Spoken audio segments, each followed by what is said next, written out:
Hi, welcome to Storytime with Dave Hooker. I appreciate you being here. Look forward to starting a new book today. Today we're going to read from SOLEMAN ROGUES Gallery, newest addition to my collection. And I'm working, so when we're done with this one, hopefully I'll have the next book of Sheriff in a Small Town, number 4 up. So I'm looking forward to that. I haven't thought of a title yet, but appreciate you being here. Look forward to getting this going. We're going to do 2 chapters today, plus an intro. So this might be a little bit longer than normal, or these may go fast. We'll see. Who is Soleman? The period is 3500 BC in a mountain cave. Razmik nervously entered the last of the iron shavings and held aloft the shoes he had created. They were to be his protection from sharp stones as he descended the mountain to battle with the evil hordes that threatened his people. He honored the gods with his work and prayed for their protection and for success. His answer arrived in a bolt of lightning that struck both man and shoes. The shoes glowed from the strike. The fur burnt away, leaving the charred leather clean and smooth. It also strengthened them and turned them a deep, lustrous black. He gazed around himself, surprised that he was unharmed, save that the lightning had burnt away the hair from his wrist to his elbow in the shape of a lightning bolt. He slipped on the shoes, and his body glowed with power. His muscles grew and rippled as he was infused with the strength and endurance. He flung the cloak over his shoulder and picked up a shield and knife. His shoulders squared as he set out from his humble shack, determined to meet his destiny or perish in the attempt. He confidently marched down the mountain to battle with the hordes of evil. When he returned after many years of battle, the enemy was decimated and he was barely alive. Crawling into his cave, he lay at peace at last, his duty done and his people safe. The fire in the cave burned brighter, his body faded away. But the shoes remained, glowing in the light of the fire, ready to be found by the next hero who would battle against evil, no matter what the cost. The shoes were passed from person to person. Each person who wore them became the personification of good against evil. The current wearer is Perry, a former shoe salesman who discovered the shoes on a shelf after lightning struck nearby. Placing them on, he became Soleman, the chosen soul. Hero to the downtrodden, savior of those underfoot, and friend to those whom others have stepped on. But nature abhors a balance, or ensures that there is balance, and a pair of boots were created that were smelly, foul, and were the bearer of all that was wicked. Those who wore them would become the personification of evil, ready to trip up the good people and tread the path of chaos. Then the battle would begin, a never-ending battle for supremacy with the world in the balance, for should evil win, it would gain in strength and walk over the earth, causing havoc and destruction. So next chapter is a change of profession. The tall man at the podium finished his answer to an interesting question. So Bakwano saved the village by revitalizing the fields and increasing the crops when the ground had ceased to be productive. Incidentally, it was found that the guano was also beneficial in combating histoplasmosis, thus restoring failing sight to many of the tribe. I hope that answered your question. Dr. Nocturn was just finishing up the question and answer portion of his lecture. As he waited to see if there were any further inquiries, he did a quick head count. Only 80 people attended, an inconsequential amount considering his preeminence in the field. The meager group looked even smaller within the confines of the auditorium. At the end of a short span of time, the audience realized the talk was concluded and rose. As the applause died down, Dr. Pendergrass presented him with his honorarium, a check for $5,000. The expressions of thanks he offered were lip service only. He felt no thanks at receiving such a paltry sum. He left and hurried to his car. The sight of his old weather-beaten Ford sitting amongst the gleaming Bentleys did nothing to salve his feelings. It was a much sought-after lecture, and he traveled extensively, expounding on the merits and benefits cats give to mankind. But to what end? He made next to nothing for his efforts. His earnings barely covered his expenditure on research. He drove home to his cave in the woods. Along the walls were vines and poles holding precious specimens from around the world. Chiropta of every description were sequestered in his home for further study. Some he had even trained, and they acted as his sentries, his gophers, his companions. A fair number could fly off and bring him anything he desired within the confines of his home. He blew on his whistle, a sound that sent one of his minions flying for his pipe. Another brought his tobacco, and a third his lighter. Fire in the chiseled-out fireplace sent flickering shadows on the barren walls and mitigated the dampness that chilled his bones. He lit his pipe and settled back in his comfortable chair to relax and think. Stretching his feet out in front of him, he pondered his future.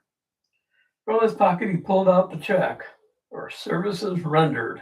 He laughed bitterly, crumpled the check, and threw it into the fire. He was disgusted at the way he was treated. He felt scorned by their cavalier attitude. Sure, they wanted his knowledge, his years of scholarship, his wide grasp of all things Cleopatra. Why write a book when you have to put words in here that you just can't pronounce? One moment.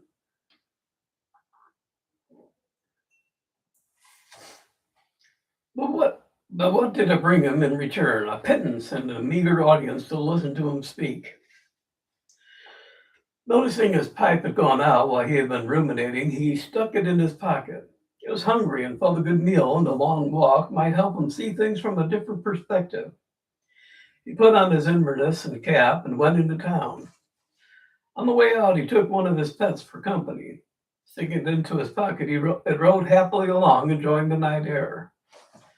It wasn't often that Dr. Nocturn ventured forth, so it was with some surprise that he saw a large open-air market in the park.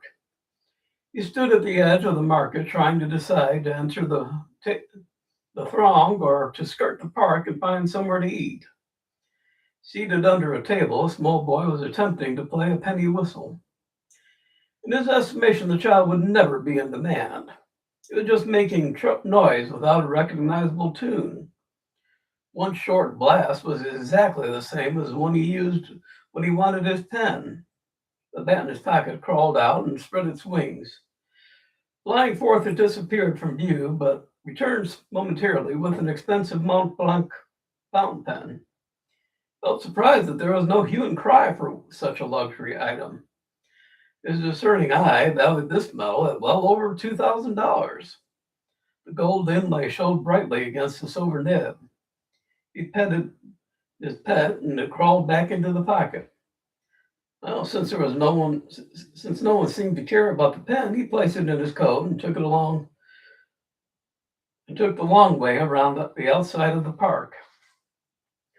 With his pet safely hidden in his pocket, he went to one of his regular restaurants that had a filling meal. Sated and comfortable, he was in better mood than when he had arrived. When the time came to pay for the meal, he pulled out his checkbook and wrote the sum with his new pen. The waiter whistled at such grandeur and took the check respectfully. Looking back, he pulled out his pipe.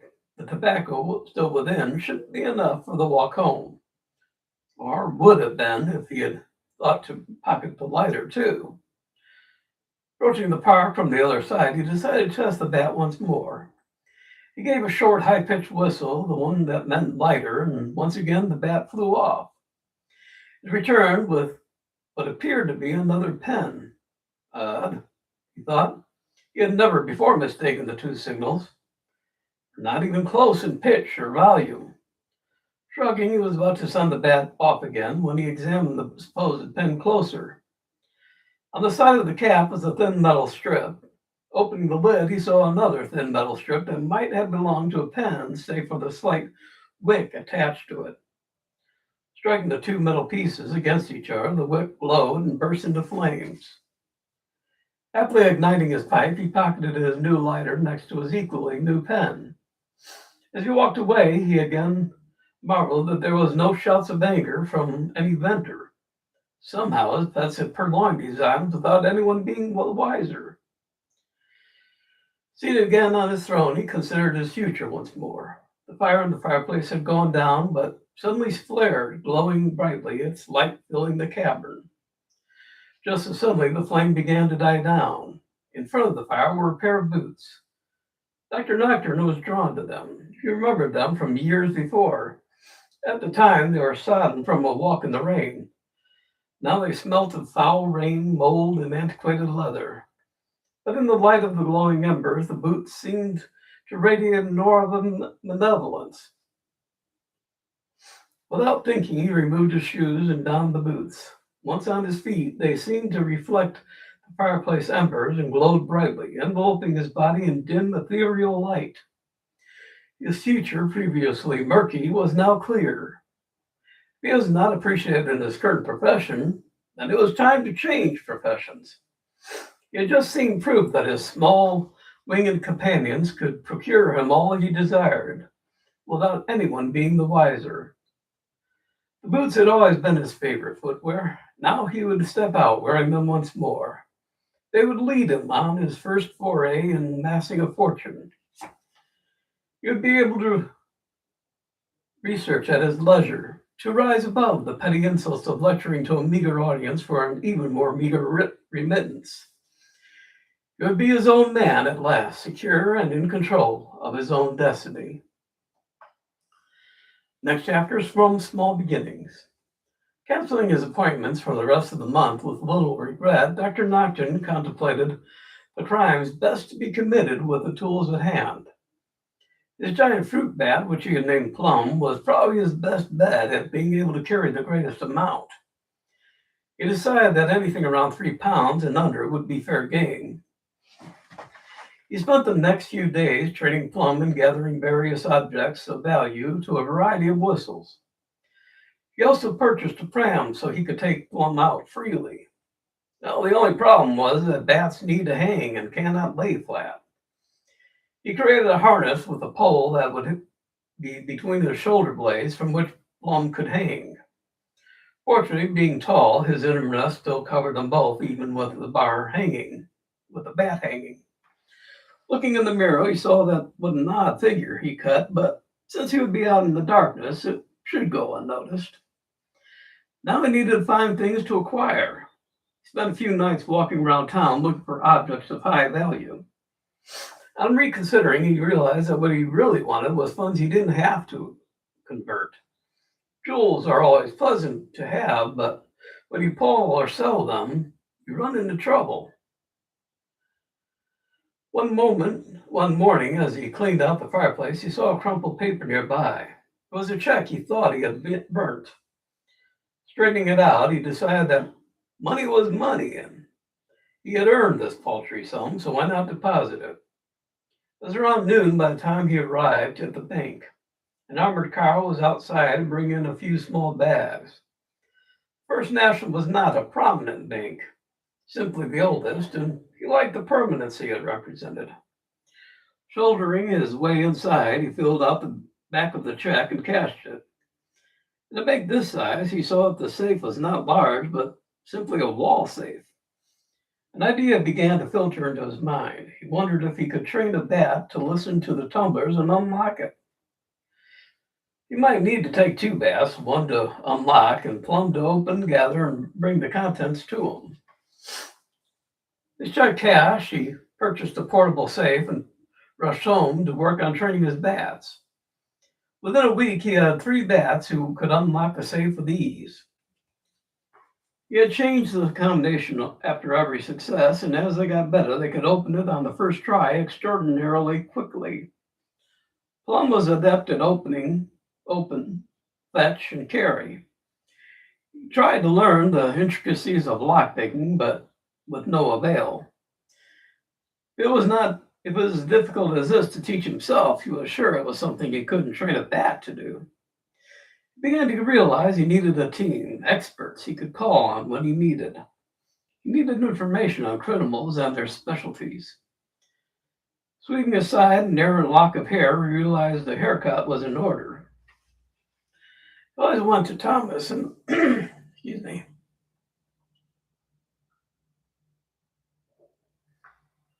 He always went to Thomas in the meaner part of town. Thomas was one of two barbers and the best of the two. People who knew nothing went to the other because he was fastidiously coiffed and his shop was more impressive. His hair was better cut because Thomas did his. He did Thomas's and the real results were far from impressive. Thomas had lost his original shop to Carl when Carl had gotten him drunk and had him sign over the shop for the sum of $300. Thomas had no proof that he hadn't sold the shop for the ridiculously low price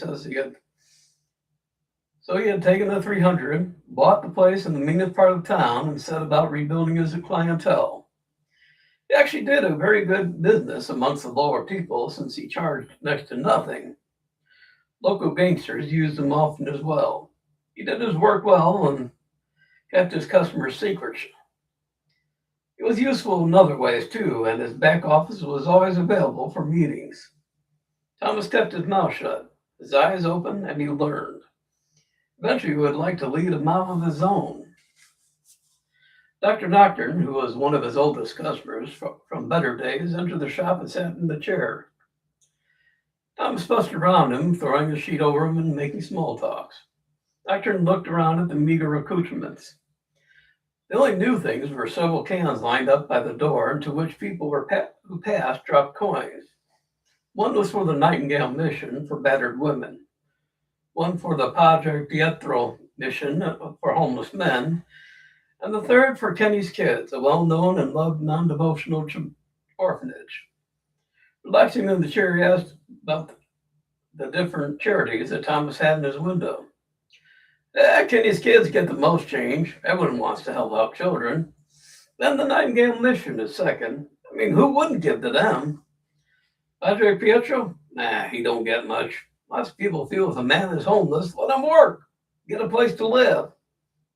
I kind of agree. If a man should stand on his own 2 feet, not sit inside a mission feeling sorry for himself. I bet almost all of them are able-bodied and just lazy. Pointed at a few men walking out of the small building. Dr. Nocturn had to admit they did look healthy. He doctored the information in his mind, paying and leaving a good-sized tip. Dr. Nocturn decided to call on the mission. Opening the door, he was bumped into by Padre Pietro. Dressed in the traditional brown habit and sandals, his head covered by a cowl, he seemed to be a mild-mannered man of the Lord. Showed Dr. Nocturn around. The mission was small but clean, with a long trestle table laid at the back. Cots were in orderly rows from side to side. A couple of muscular men were making soup in the kitchen, and the smell of biscuits wafted from the stove. Men were lying on the cots or sitting comfortably on the ground paying cards, reading the paper, or pitching pennies. As he had surmised, they were healthy, and there was no obvious reason he could see or why they were unemployed. He looked again at Father Pietro. He didn't look like your typical monk. He had a hard look around the eyes when he wasn't smiling. Dr. Nocturn had a flash of insight.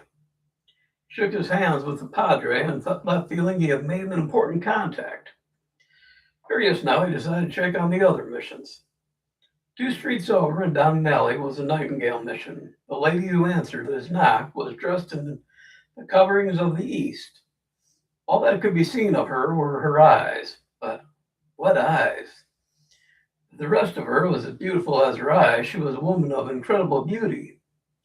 He apologized for staring and pulled out the 5,000 he had cashed and handed it over. She accepted it graciously with gloved hands. Her voice was like velvet, smooth and rich. Felt a tremor in his body that he hadn't felt before. Madam, forgive me for sounding forward, but I was wondering if you would honor me with a walk around town. You could hear the smile from hidden lips as she agreed.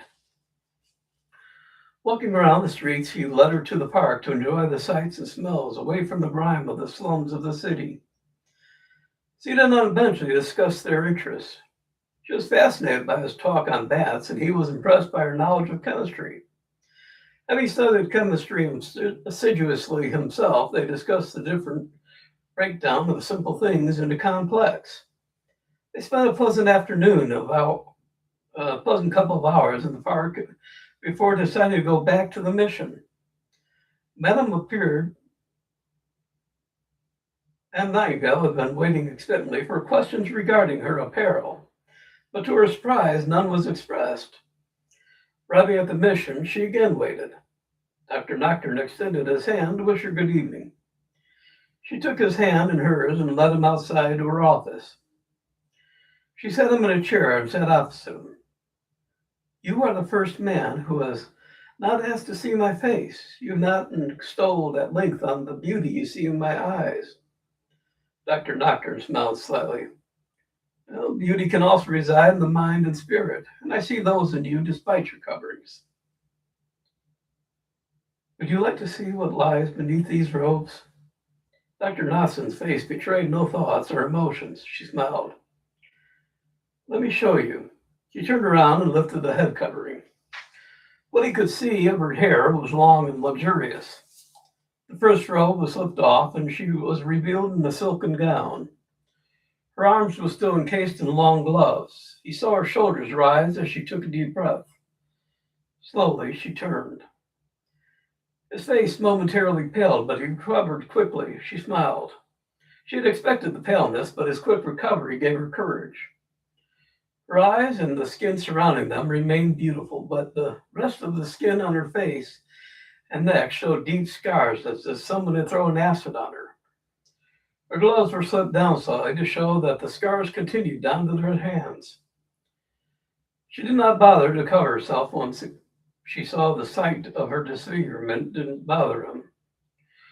From a drawer, she passed over a picture of herself. The picture showed her as exceptionally beautiful.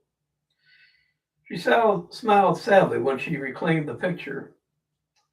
Well, that was what I used to look like. I was considered lovely, intelligent, and had married a man I adored. Fortunately, he only cared about my beauty. My mind meant nothing to him.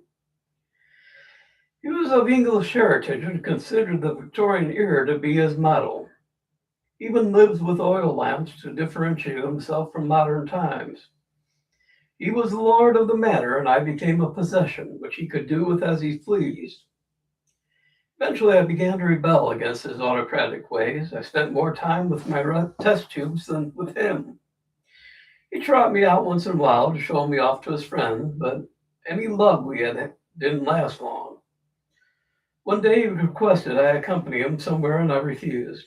I was too deep into my researches.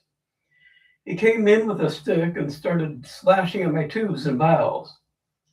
I've been working on some acids, and they splashed all over my bare arms and face. The goggles I was wearing saved my eyes. I spent a month in hospital, and when I came out, he had closed the house and left a check with his bankers for me. I was no longer someone who he could be seen with. She slipped the robes on and the hood over her face. I don't know why I wanted you to see this, perhaps simply because you didn't ask. Dr. Nocturn looked into the eyes and saw all the pain and suffering, the humiliation and isolation, and his heart went out to her. I wish there was something that I could do for you. Unfortunately, the only thing I can offer is my friendship. Now that is more than I had hoped to receive. She took his hand. He rose to depart with a promise to return. He stopped at the door and turned back to her. Tell me, do you have any secret wish, some desire you have spoken to no one about? Her eyes blazed.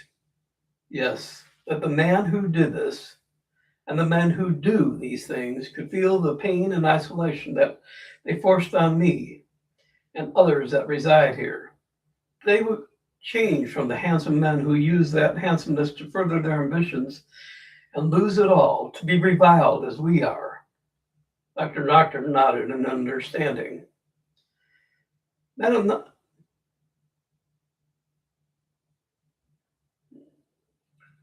Nightengale was called in one of the residents. This is Ella.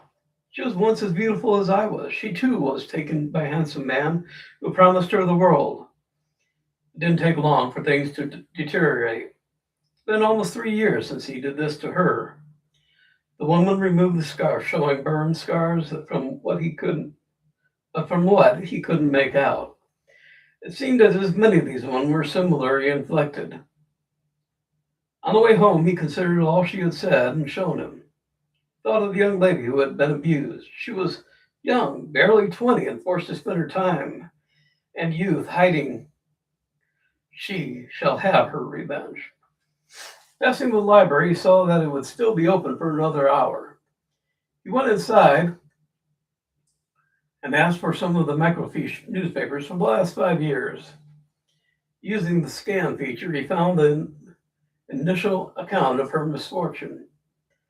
They had interviewed the husband, who had cried crocodile tears, claiming that she had had an accident while working with some kitchen chemicals. There were pictures of him standing at her hospital bed while she lay swathed in bandages. He looked for other pictures of him. In every picture, there was the same attractive female somewhere in the background. He rechecked the hospital picture. She was there as well, hidden behind a column, pulling out his notebook and pen. He wrote particulars he wanted to remember.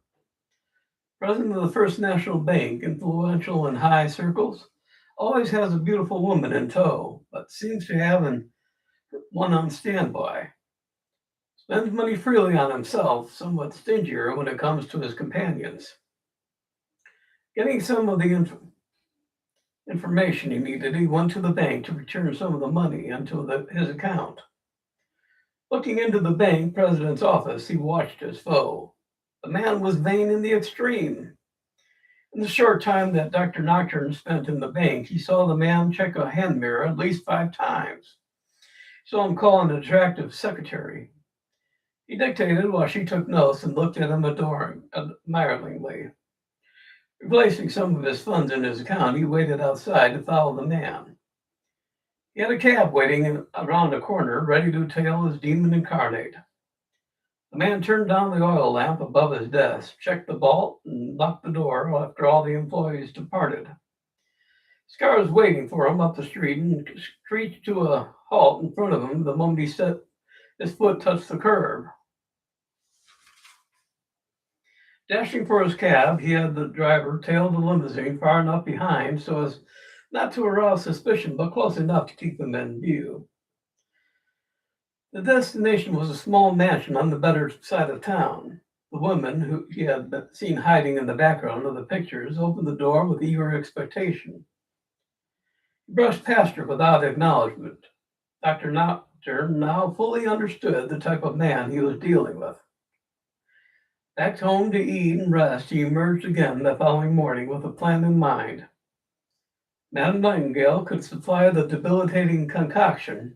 He could supply the delivery system.